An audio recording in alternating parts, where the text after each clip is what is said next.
మీకు కావాలనుకున్న రంగంలో ఇన్ని ఉన్నప్పుడు పర్సనల్ లైఫ్‌లో కూడా మీరు అలాంటి డెసిషనే తీసుకున్నారా? పర్సనల్ లైఫ్‌లో కూడా అవునండి. అలాగే చేశాను నేను.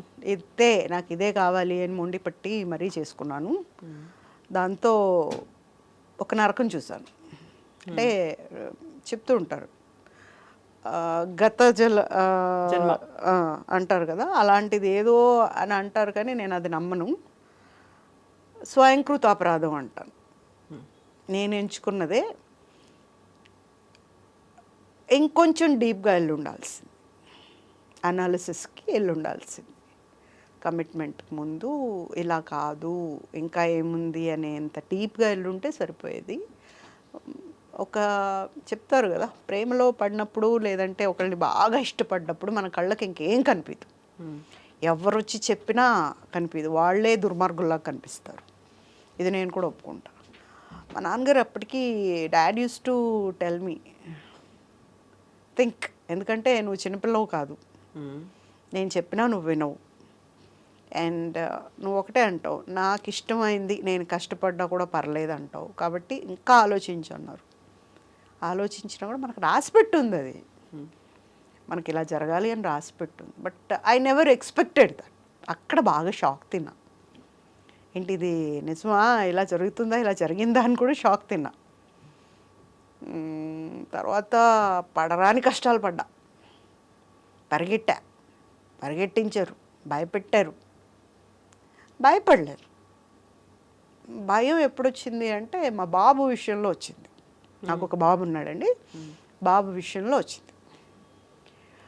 అప్పుడు కూడా తగ్గలేదు నేను. హుహు. కాంప్రమైజ్‌కో లేకపోతే ఏం చెప్తే అది చేయాలి అన్న దేనికో నేను రాలా. నా పాటికి నేనున్నా. ఇప్పుడు కూడా కోర్టులో కేసు జరుగుతా ఉంది. 9 ఏళ్ల తర్వాత కోర్టుకొచ్చింది కేసు. ఈ ఇన్సిడెంట్ జరిగిన 9వ సంవత్సరానికి ఇప్పుడు వచ్చింది కేసు. దాంట్లో కూడా ఏం లేవు. మనం ఇచ్చిన ఎవిడెన్స్‌లు అవన్నీ కూడా ఏం లేవు. ఓపెన్ చేస్తే ఫైలు లోపలంతా ఖాళీ ఉంది. ఖాళీ పెట్టుకొని ఏం గెలుస్తారండి మీరు? ఒరిజినల్స్ తీసుకున్నారు వాళ్ళు. ఇప్పుడు నన్ను మళ్ళీ ఆళ్ళు నాకు హోంవర్క్ ఇస్తున్నారు. మళ్ళీ ఒరిజినల్స్ ఒక్కసారి ఇచ్చిన ఒరిజినల్స్‌కి మళ్ళీ ఒరిజినల్స్ ఎలా వస్తాయి? Is there any meaning? ఒకటే. ఏం జరిగితే అది. అంతే. దేవుడి మీద భారం. ఏమైంది యాక్చువల్‌గా? ఒక fine night he is a no. Person. యాక్చువల్‌గా పెళ్లి మీరొక అబ్బాయిని సెలెక్ట్ చేసుకున్నారు, ప్రేమించారు, పెళ్లి చేసుకుంటా అన్నారు. జస్ట్ లైక్ నేను సినీ ఇండస్ట్రీలోకి ఎలా వెళ్తాను అనేది ఒక మొండిగా ఒక డెసిషన్ తీసుకున్నారు.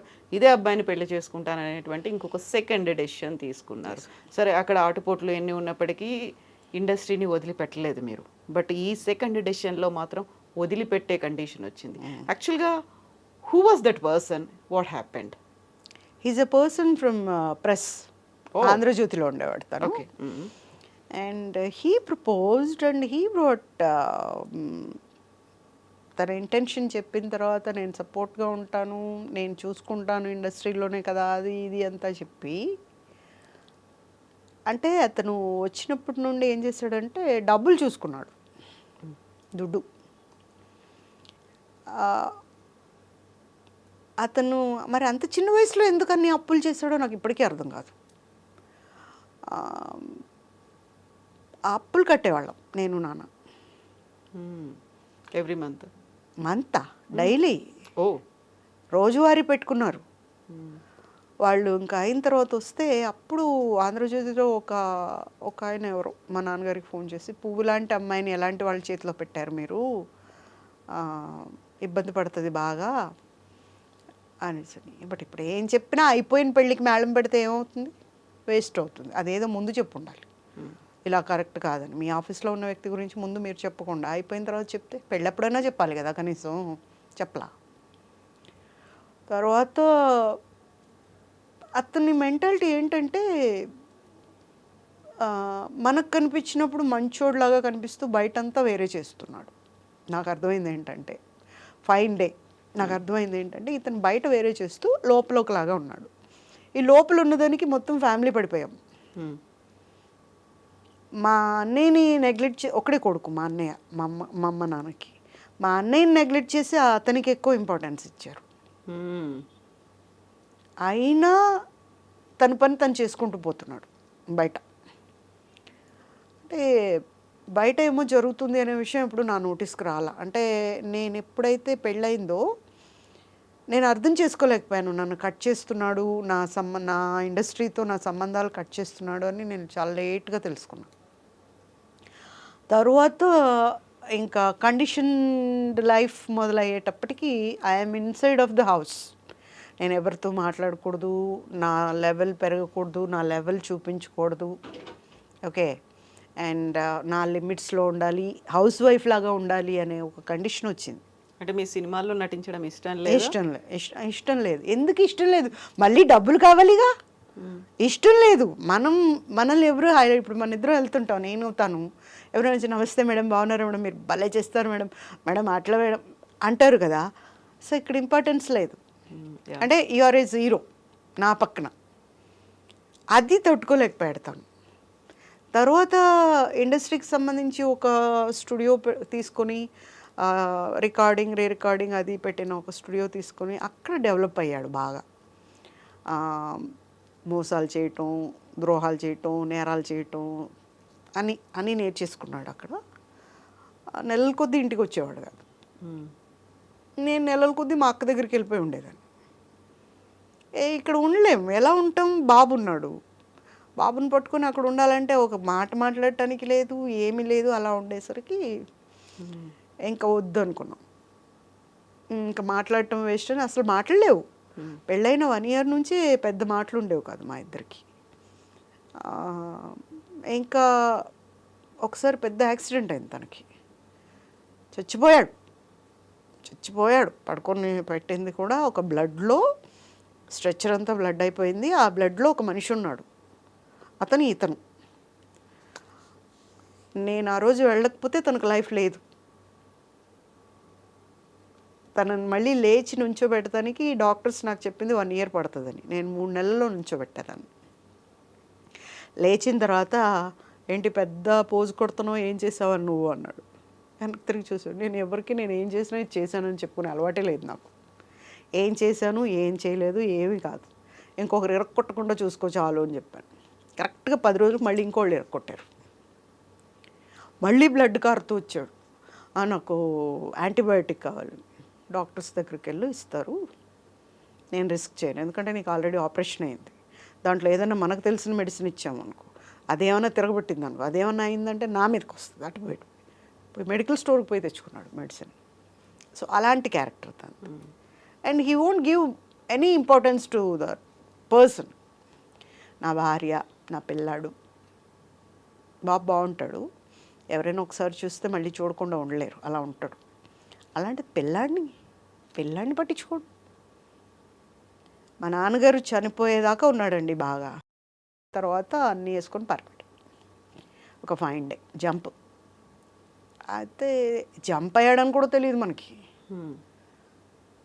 తర్వాత ఒక 1 month ఏమో రాలా, అంటే నెలల కొద్దీ రాడు కదా, అలవాటే. సో ఏంటంటే మా అక్కకు ఏమో ఫోన్ చేశాడు, ఇంక మీట నాకు సంబంధం ఉండదు, నేను సపరేట్గా ఉండిపోతున్నాను, నేను వెళ్ళిపోయాను అని చెప్పి. మా అక్క వచ్చింది. అప్పుడు వచ్చి వాళ్ళ ఆఫీస్కి వెళ్ళి మాట్లాడితే, అంత పొగరమోతుని నేను చూడలేదు. ఎక్కడ పొగరమోతు? ఇండస్ట్రీ వదిలేసి ఇంట్లో కూర్చుంటే తాళం పెట్టుకుపోయింది, ఎక్కడ పొగరమోతు? ఎందుకు అంటే బాబున్నాడు చేతిలో, అందుకని. లేకపోతే అప్పుడు కూడా వినేదాన్ని కాదేమో, అంతే మొండిగా ఉండేదాన్నేమో. మా బాబు అక్కడ తగ్గేలాగా చేశాడు, అంతే. వెళ్ళిపోయిన తర్వాత ఐ థింక్ 2 yearsకేమో ఒక వృద్ధ జంట,